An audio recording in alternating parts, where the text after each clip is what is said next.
Perkenalkan, kami dari kelompok 1 program studi doktoral ilmu pertanian program Pascasarjana Universitas Hasanuddin akan memaparkan materi mengenai rancangan faktorial dalam rancangan petak terpisah, di mana kami akan melakukan analisis data dengan menggunakan program Excel dan juga program SPSS. Tanpa berlama-lama lagi, kepada Bapak Kurniawan selaku tutor kita pada hari ini, kami persilahkan. Baik, terima kasih Ibu Moderator atas kesempatannya. Baiklah, hari ini kita akan membuat tutorial menganalisis data menggunakan SPSS dan Excel, di mana yang akan kita analisis adalah rancangan petak terpisah. Sebelum kita melangkah ke rancangan petak terpisah analisis datanya, marilah saya akan sedikit memberikan pemahaman mengenai rancangan petak terpisah. Jadi, rancangan petak terpisah merupakan rancangan yang dipeta-petakan, yang merupakan salah satu jenis percobaan faktorial. Kenapa? Karena lebih dari satu faktor. Cuman rancangan penelitian ini ada perbedaan dari tingkat ketelitiannya atau taraf kepercayaannya, yaitu tingkat ketelitian anak peta lebih tinggi dibanding peta utama. Sedangkan yang ketiga adalah cirinya rancangan peta terpisah itu ada peta utama dan anak peta. Selanjutnya tujuan rancangan peta terpisah digunakan biasa ketika kita ingin melihat tingkat ketelitian lebih antara peta utama dan anak peta. Jadi bahasanya bahwa ada yang dipentingkan atau ada yang diutamakan, yaitu anak peta. Itulah kenapa kita menggunakan rancangan peta terpisah. Yang ketiga, yang selanjutnya, rancangan peta terpisah biasa juga digunakan karena kita ingin mengkombinasikan atau menginteraksikan suatu perlakuan atau suatu faktor antara faktor yang sudah diteliti sebelumnya dan faktor kedua yang belum pernah diteliti, karena kita ingin mencari kombinasinya atau interaksinya. Beberapa contoh penelitian dari penggunaan RPT itu adalah, misalnya kita melihat di sisi agronomisnya bahwa antara varietas dengan pupuk, biasa varietas ditempatkan sebagai peta utama. Kenapa? Karena sudah pasti berbeda, karena sudah ada deskripsi tanamannya, sudah diuji sebelumnya, sehingga kita tempatkan sebagai peta utama. Seperti itu. Selanjutnya, dari rancangan peta terpisah ada juga perbedaan dari segi layout penelitian antara F3F dan F2F dengan rancangan peta terpisah. Jadi kalau dalam rancangan peta terpisah itu, dalam pengacakannya itu adalah, pertama kita harus tentukan dulu plotnya, lalu kita acak. Cara pengacakannya itu adalah, yang pertama tentukan kelompok, kemudian acak kelompoknya. Yang kedua, tentukan peta utama, acak peta utamanya, kemudian tempatkan anak peta ke dalam peta utama, acak anak petanya. Itulah pengacakan rancangan peta terpisah ketika kita sedang melakukan percobaan dengan menggunakan rancangan peta terpisah. Inilah contoh layout penelitian dengan menggunakan RPT. Selanjutnya, kita melangkah ke analisis data. Bisa kita lihat di sini bahwa di tabel olah data RPT berbeda dengan F2F dengan RAK. Di sini ada subtotal dan ada total. Sedangkan kalau F2F itu dia langsung total. Kenapa? Karena ini tadi dipeta-petakan. Jadi setiap peta kita jumlah angkanya. Itulah yang membeda. Itulah juga salah satu perbedaan daripada olah data Excel dan olah data F2F dengan RPT. Jadi di situ perbedaannya. Selanjutnya kita melangkah, setelah kita lihat seperti ini bentuk tabel hasilnya, sama dengan pengacakannya, sama dengan bentuk petakan RPT-nya. Kemudian kita analisis dengan cara kita sama seperti sebelum-sebelumnya, cuma yang berbeda di sini adalah ada subtotalnya. Jadi saya mulai di sini, kita sama sum saja, totalkan antara perlakuan peta utama anak peta setiap kelompoknya. Kemudian kita enter, kemudian kita tarik. Untuk memudahkan penjumlahannya, kita copy saja ini sudah rumus. Ini sudah akan otomatis tersum di sini. Nah, kemudian kita copy saja setiap petaknya untuk menghemat waktu. Kita copy seperti ini karena ini sudah pasti rumus. Selanjutnya kita jumlah setiap petaknya antara petak utama dan anak peta setiap taraf peta utama. Seperti ini, klik saja sum, total, kemudian kita tarik. Sama tadi dengan sebelumnya, kita copy saja karena ini sudah rumus. Ini sudah akan otomatis. Kita copy lagi ini sampai selesai. Kita copy juga K3 selesai. Selanjutnya kita totalkan, karena dalam pengisian nanti sidik ragam kita membutuhkan namanya total atau JK total. Di sini kita totalkan. Jadi kita ambil suhu total ini setiap kelompoknya, kemudian kita enter, kemudian kita tarik. Nah, untuk sebagai faktor pengontrol atau pembatas ada namanya faktor koreksi. Untuk mendapatkan faktor koreksi adalah kita harus menjumlah semuanya, dan inilah yang digunakan untuk mencari faktor koreksi seperti itu. Nah, selanjutnya kita melangkah ke penjumlahan atau mengkuadratkan semua angka.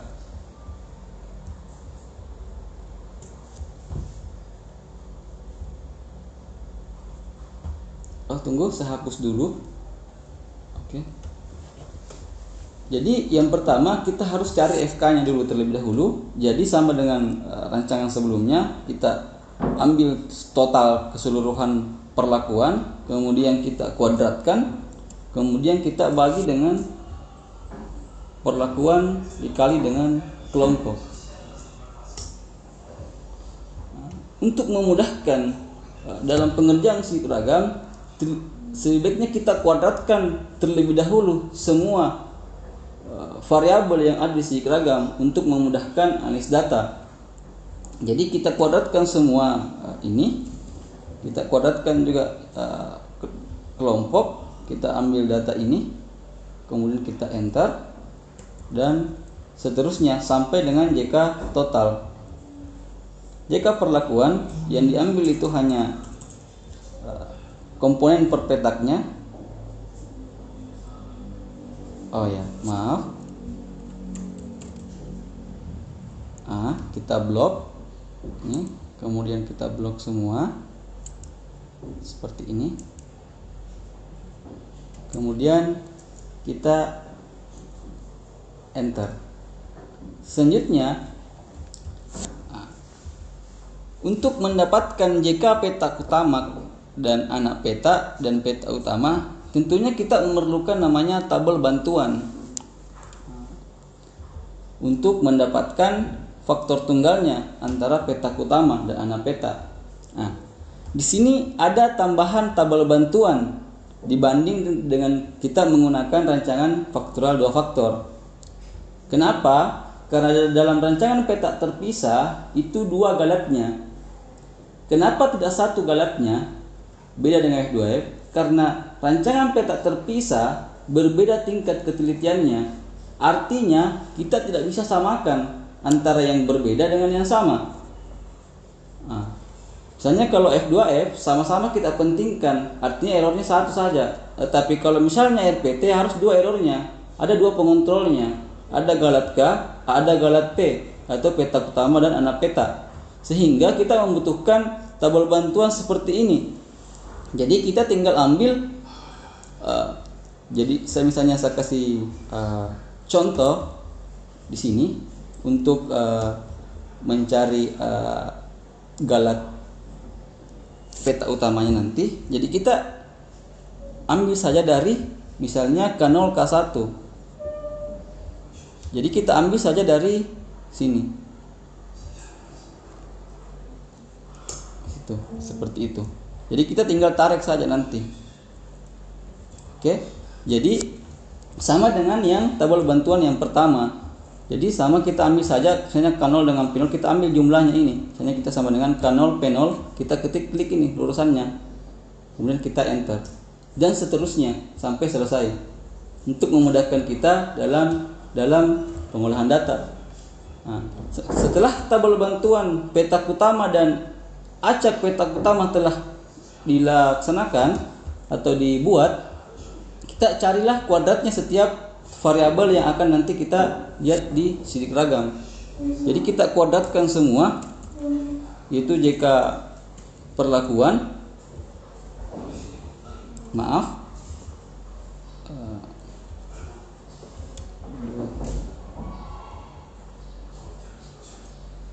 kita blok semua perlakuan,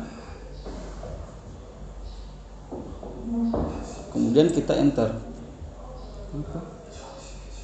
Terbalik. Jadi seperti ini.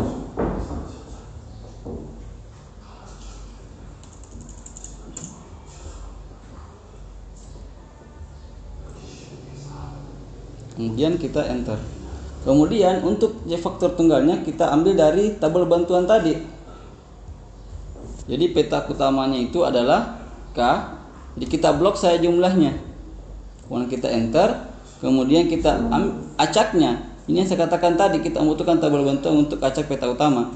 Jadi kita kuadratkan saja ini untuk mendapatkan acak peta utama. Itu kita ambil ini dalam. Kemudian kita enter. Kemudian untuk jika peta utama kita ambil dari tabel bantuan yang pertama.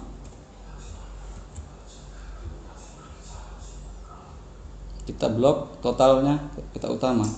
Selanjutnya kita cari Chomsky interaksinya. Diambil dari tabel bantuan yang pertama. Kita ambil yang di dalam karena ini kombinasi atau interaksi. Kemudian kita enter. Selanjutnya kita cari jika totalnya. Kita blok semua angka di dalam setiap kelompoknya, atau kita kuadratkan semua, kemudian kita enter. Nah, selanjutnya adalah melangkah ke sidik ragam ANOVA. Nah, pertama-tama kita tuliskan dulu sidik keragamannya atau variabel akan kita lihat nanti pengaruhnya. Selanjutnya kita isi nilai DB-nya. DB itu adalah derajat bebas, artinya semua DB dikurang 1. Jadi misalnya kalau kelompok ini dikurang 1, kemudian petak utama dikurang 1, kemudian petak galat K-nya kita ambil dari petak utama dan kelompok.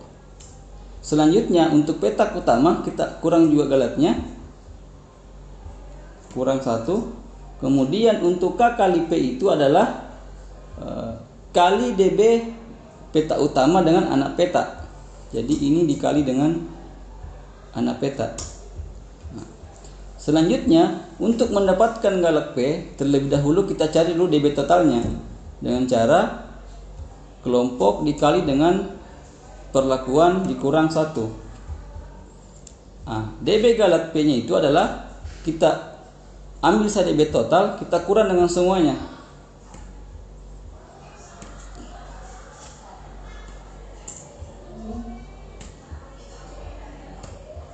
Kemudian kita klik enter. Sudah. Selanjutnya kita cari nilai JK-nya. Yang pertama adalah kita cari JK kelompok. Jadi jika kelompok dibagi dengan perlakuan dikurang dengan faktor koreksi. Selanjutnya kita cari JK petak utama. petak utama kita bagi dengan kelompok dikali anak peta.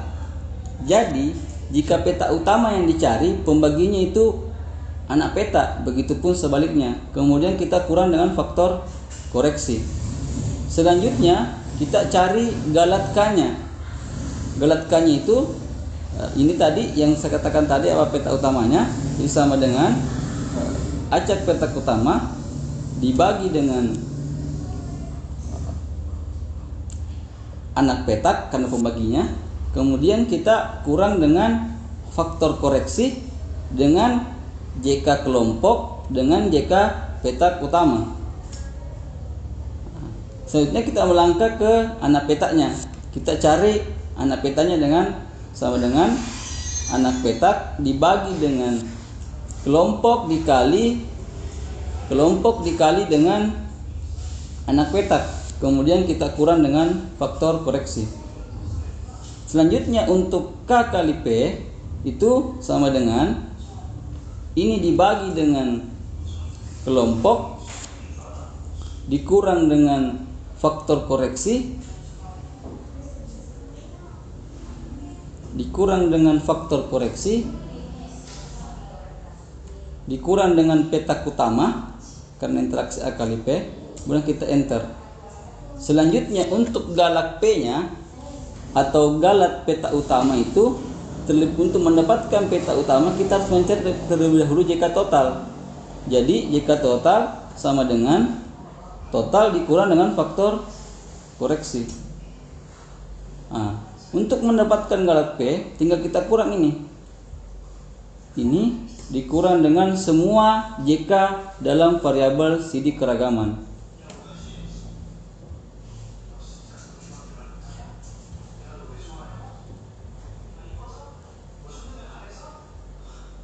Kita enter. Sudah. Selanjutnya kita cari KT-nya. KT itu JK dibagi dengan DB. Jadi tinggal kita bagi, kemudian kita tarik. Untuk mendapatkan F hitung itu sama rumusnya dengan sebelumnya F2F, cuma pembaginya 2. Untuk petak utama pembaginya di galat petak utama atau di errornya. Untuk anak peta pembaginya di galat P di anak petanya. Jadi tinggal kita itu sama dengan ini dibagi dengan galat ini, kemudian petak utama dibagi dengan galat K.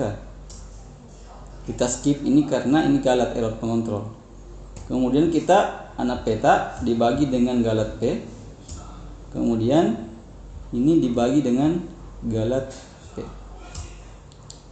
Selanjutnya untuk mencari F tabel bisa kita gunakan tabel F, kita bisa menggunakan juga rumus. Nah, rumus F tabelnya sama seperti sebelumnya, sama dengan penggunaan rancangan lainnya. Jadi sama dengan, tinggal sebagai contoh saja, klik F inverse, kemudian kita klik F taruh kepercayaannya, kemudian kita koma, klik DD lurusannya, kemudian kita klik koma dan klik galat setiap petaknya. Seperti itu. Nah, ini langsung berubah kentara bahwa berpengaruh dan tidak berpengaruh karena ini rumus. Nah, tapi meskipun tanpa ini kita bisa melihat bahwa kesimpulan sidik ragam itu adalah jika F hitung lebih besar dibanding F tabel, artinya 0,5 berpengaruh nyata, dan ketika lebih dari 0,1 berpengaruh sangat nyata. Dan jika F hitung lebih kecil dibanding F tabel artinya berpengaruh tidak nyata. Di sini keterangan yang saya gunakan, saya sudah menggunakan rumus. Jadi akan otomatis ini sudah seperti formula. Nah, selanjutnya untuk uji lanjut menggunakan RPT. Dalam rancangan peta terpisah sebaiknya kita menggunakan BNT, beda nyata terkecil. Kenapa? Karena dalam penggunaan RPT tidak bisa kita menguji sama taraf kepercayaannya antara peta utama dan anak peta. Karena kenapa? Berbeda tingkat ketelitiannya. Sehingga kita membutuhkan yang namanya galat baku perlakuan dan T-bobot. Artinya kita mengkondisikan dengan tingkat ketelitiannya. Nah, ini sudah saya kerja untuk faktor tunggal. Jadi sama sebelumnya, yang berbeda itu adalah di standar deviasinya. Jadi kita menggunakan ini contohnya. Sama dengan sebelum-sebelumnya. Untuk mencari tabel juga gampang, tinggal klik saja T-import, kemudian blok taraf kepercayaannya dan klik DB-nya, kemudian kita enter. Yang mungkin rumus ini tadi interaksinya di T-bobotnya. Karena kita harus bedakan taraf kepercayaannya antara peta utama dan peta, tidak bisa sama karena berbeda pengaruhnya terhadap parameter. Sehingga kita harus membobotkan setiap perlakuan, dan rumusnya seperti ini. Ini rumus Excel yang ada di bukunya Gomez. Dan di bukunya Gomez juga menjelaskan bahwa RPT itu digunakan ketika tingkat ketelitian yang kita inginkan ingin melihat tingkat ketelitian lebih dari faktor yang satu dengan faktor yang dua. Itu dikatakan juga bahwa tingkat ketelitian anak peta lebih tinggi dibanding peta utama. Itulah kenapa kita menggunakan RPT. Sudah saya jelaskan tadi di awalnya dasarnya. Kita kembali ke cara uji lanjutnya. Dalam uji lanjut RPT, kita tidak mengkombinasikan meskipun interaksi. Kenapa? Karena ini berbeda tingkat ketelitiannya. Jadi kita harus membandingkan setiap kolom dan baris. Nah, cara membaca keterangan hasilnya juga berbeda dibanding dengan F2F. Jadi di sini, misalnya kalau terjadi interaksi, itu yang dibandingkan istilah kolom dan baris. Jadi kita bandingkan dulu antara dosis kompos ke bawah kolom, kemudian kita bandingkan lagi ke sini kalau terdapat interaksi. Karena kebetulan data yang diolah di sini adalah tidak berpengaruh secara interaksi, tapi hanya faktor tunggal. Jadi yang diuji di sini hanya faktor tunggal saja. Jadi tinggal kita sama seperti sebelumnya, kita kurang-kurang saja ini dengan. Jadi kita urutkan dari terdekat kecil, tapi ini sudah terurut, jadi langsung saya dikurang. Nah, hasilnya 7,0, artinya sini dia A, sini dia B. Nah, setelah berbeda seperti ini, kita pindah ke taraf perlakuan selanjutnya. Kita copy ini, kita kurang ini dengan ini. Berbeda juga, artinya sini dia C.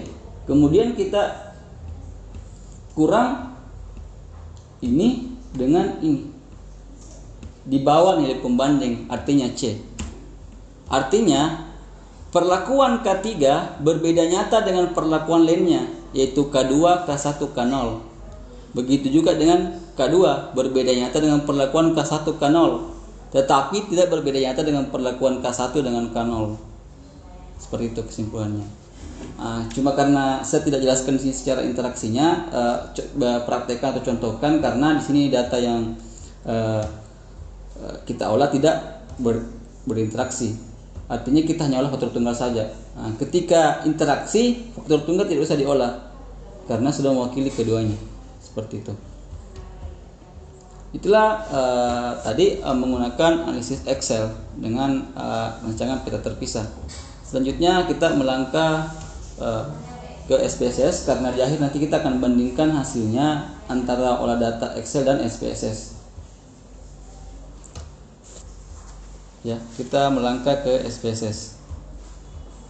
Ya, skip dulu.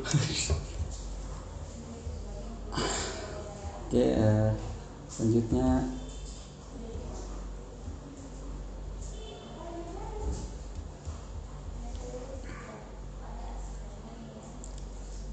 SPSS.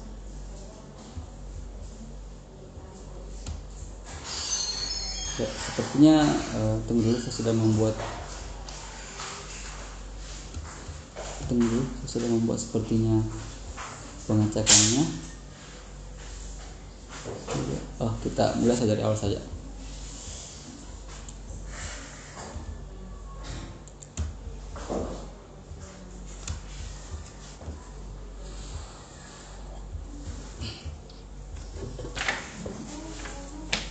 Baik, selanjutnya adalah analisis data menggunakan SPSS. Karena nanti kita akan bandingkan hasil Excel dan SPSS. Dalam SPSS ada dua variabel yang akan kita isi, yaitu adalah ada variabel view dan data view. Variabel view itu kita isi dengan variabel apa yang mau kita lihat pengaruhnya. Misalnya kelompok, peta utama, anak peta, dan variabel yang kita ingin lihat pengaruhnya itu misalnya parameter tanaman. Di data view adalah penginputan data atau menentukan taraf setiap perlakuannya antara peta utama dan anak peta dan menginput data hasil pengamatan. Kita mulai. Jadi sini tadi jadi pertama kita tulisin dulu kelompok sesuai dengan hampir sama dengan segi keragaman daripada menggunakan Excel. Klik kelompok, kemudian klik peta utama, kemudian klik anak peta, kemudian klik parameter hasil. Kemudian untuk desimalnya kita nolkan saja untuk kelompok. Begitupun juga peta utama. Hasil tidak usah karena nanti akan ada angka di belakang koma, maka ini data penelitian. Ini kita label. Peta utama itu apa? Peta utama itu misalnya kita kasih kompos. Kemudian kita kasih sini misalnya NPK. Selanjutnya kita tentukan berapa taraf perlakuannya. Nah, kita pilih value. Itu dan berapa taraf kelompoknya. Di sini ada 3 kelompok, jadi sini juga ada 3. 1, klik kelompok 2, klik 3, kelompok 3, kita klik OK. Selanjutnya kita peta utamanya. Peta utama ada berapa taraf? Ada 3. Di sini juga ada 3. Sini ada 0 karena ada kontrol. Enter, kemudian 1, kemudian K1, kemudian 2, ada K2. Kita klik OK. Nah, lihat di sini berapa taraf perlakuan untuk anak petanya. Di sini ada 5. Jadi kita juga sini ada tarafnya terus juga sampai 5. Jadi ada 0, ada kontrol juga, P0, kita klik OK. Kemudian 1, P1, kemudian 2, kemudian taraf ke-4, kemudian taraf terakhir. Kemudian kita klik OK. Selesai untuk variable view. Kita pindah ke data view. Nah, data view di sini adalah untuk mengisi data kelompok, kita harus menjumlah berapa kombinasi perlakuannya. Kombinasi perlakuannya itu adalah kita kali saja antara taraf perlakuan peta utama dan anak peta. Di sini ada 15, karena 3 kali 15 peta utama 3, anak peta 5. 3 kali 5 berarti sini ada 15 kelompok 1. Kita klik sini kelompok 1 sampai 15. Maaf.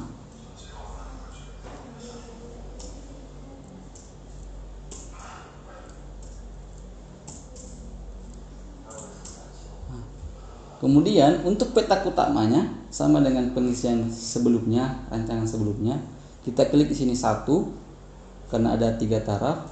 Kita klik kondisikan dengan anak petanya. Jadi di sini K1 berarti dia P0. Kita harus selesaikan semua dulu. Maaf. 0. Dan kita klik sini sampainya ada 5 taraf, artinya K1 ada 5 taraf juga. Di sini tinggal kita tulis 1, 2,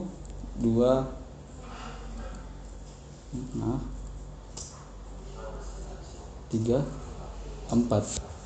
Nah, di sini selanjutnya adalah K2. Taraf selanjutnya.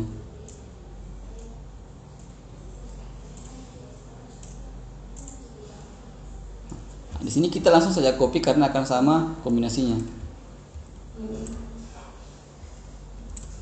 Di sini K3.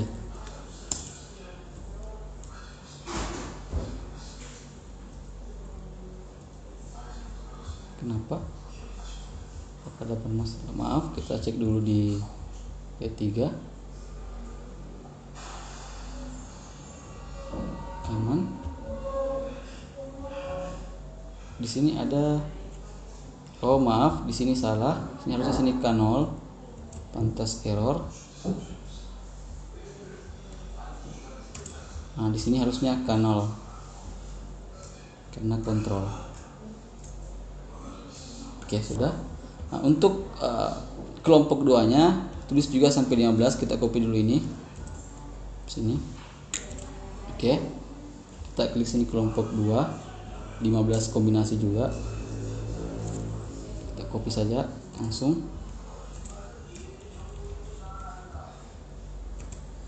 Selanjutnya adalah kelompok 3-nya. Oke, selanjutnya adalah kelompok 3. Kita copy juga sini. Mempercepat. Kita klik sini 13 juga kombinasi untuk kelompok 3. Kita copy saja untuk mempercepat.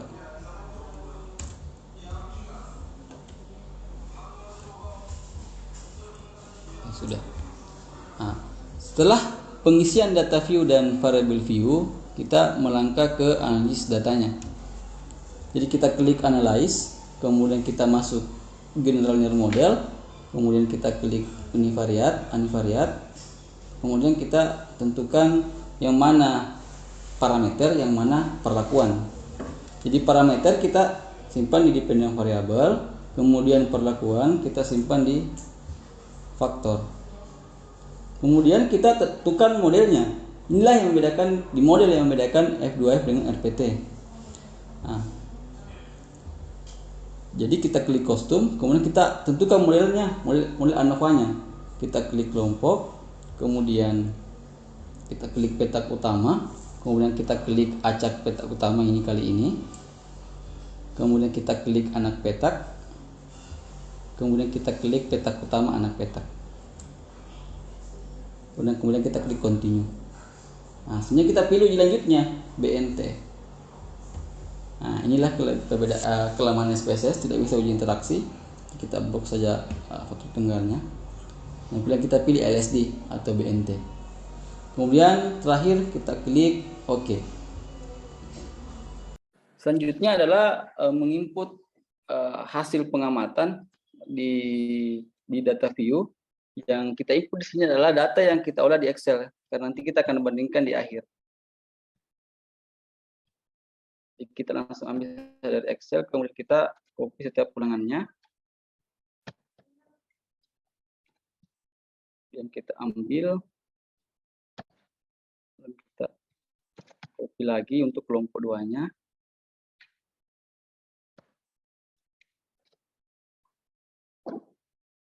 Ambil untuk kelompok 3-nya.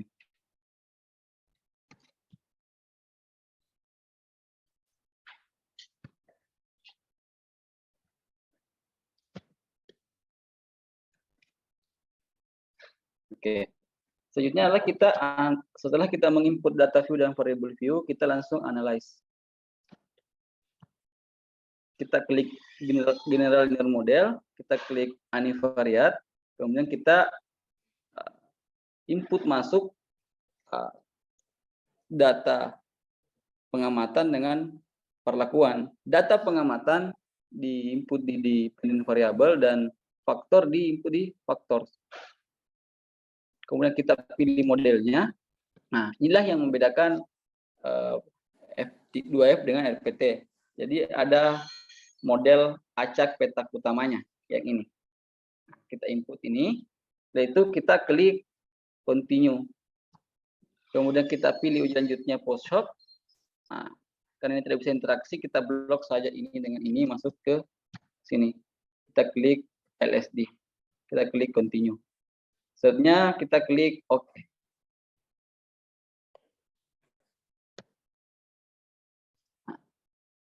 muncullah hasil ANOVA-nya.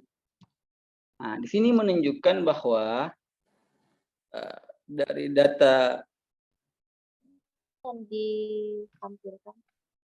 oh maaf, Tidak muncul ANOVA-nya. inilah apakah sudah kelihatan Bapak Ibu? Oke. Nah, di sini muncul ANOVA SPSS-nya. Nah, kita copy saja langsung atau saya jelaskan sedikit dulu, lalu kita bandingkan. Di sini di ANOVA SPSS, cara mengambil keputusannya adalah dengan cara menggunakan SIG. Jadi jika SIG di bawah 0,05 berpengaruh nyata. Jika SIG di bawah 0,01 berpengaruh sangat nyata. Dan jika SIG di atas 0,05 berpengaruh tidak nyata. Nah, bentuk dari sidik ragamnya hampir sama juga dengan Excel. Nah, di sini petak utama berpengaruh sangat nyata. Anak petak juga berpengaruh sangat nyata. Petak utama, anak petak tidak berpengaruh nyata. Nah, kita bandingkan dengan Excel. Kita copy, kita bandingkan dengan Excel-nya.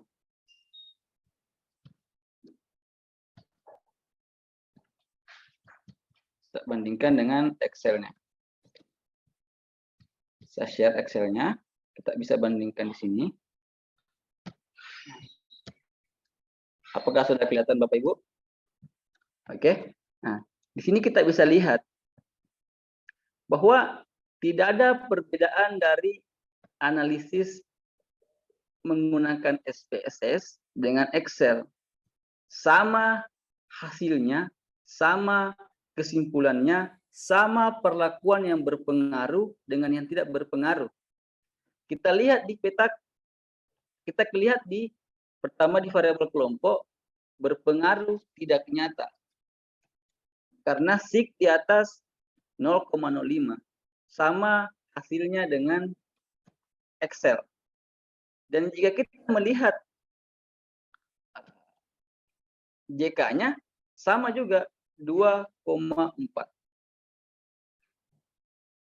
Nah, dengan kemudian JK-nya sama 4,8, tidak berbeda jauh. Nah, DB-nya juga sama. Nah, sedangkan untuk petak utama dia berpengaruh sangat nyata di Excel dan di SPSS juga sama, berpengaruh sangat nyata.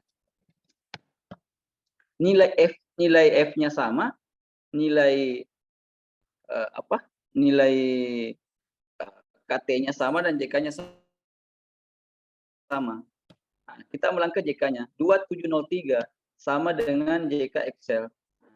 Kemudian kita melangkah ke anak petanya. Anak petanya di sini adalah berpengaruh sangat nyata di Excel, sama dengan SPSS, berpengaruh sangat nyata. Nah, di sini kita bisa lihat sebenarnya melihat dari tingkat kepercayaannya, kita bisa melihat di sini tingkat petak utama dengan anak peta lebih teliti. Peta utama anak peta lihat daripada data F hitungnya lebih tinggi. Kalau kita ingin melihat lebih daripada sidik ragam dan ANOVA sendiri. Sedangkan untuk petak utama berpengaruh tidak nyata di Excel interaksinya sama dengan SPSS berpengaruh tidak nyata. Jadi kesimpulannya rancangan apapun yang kita gunakan dan aplikasi apapun yang kita gunakan hasilnya sama. Jadi untuk apa kita? Jadi di sini kita sudah pasti sama hasilnya. Jadi ini hanya sebagai pembelajaran karena harusnya tidak perlu dibandingkan karena sudah pasti sama. Nah, jadi ini sama hasilnya. Tidak ada yang berbeda antara Excel dan SPSS. Itulah kesimpulannya. Jadi aplikasi apapun yang kita gunakan, rancangan apapun yang kita gunakan akan menunjukkan hasil yang sama dengan melihat pengaruh perlakuan terhadap parameter. Itulah kesimpulannya. Mungkin sekian yang tutorial menggunakan Excel dan SPSS. Saya kembalikan ke moderator. Oke, sudah. Baik, terima kasih kepada Pak Kurniawan atas pemaparan materi RPT pada hari ini. Tadi sudah dijelaskan banyak perbedaan dari RPT dan juga faktorial 2F.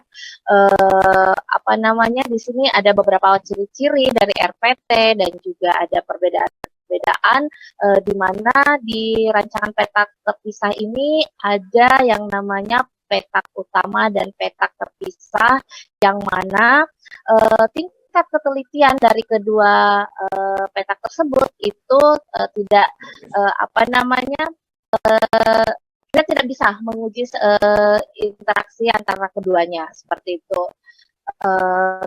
Karena tingkat ketelitian dari petak utama dan anak petak itu berbeda seperti itu.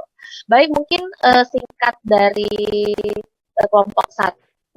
Baik, terima kasih Pak Kurniawan atas kesempatannya dan waktunya, dan juga teman-teman semuanya. Kita akhiri. Wassalamualaikum warahmatullahi wabarakatuh. Waalaikumsalam warahmatullahi wabarakatuh.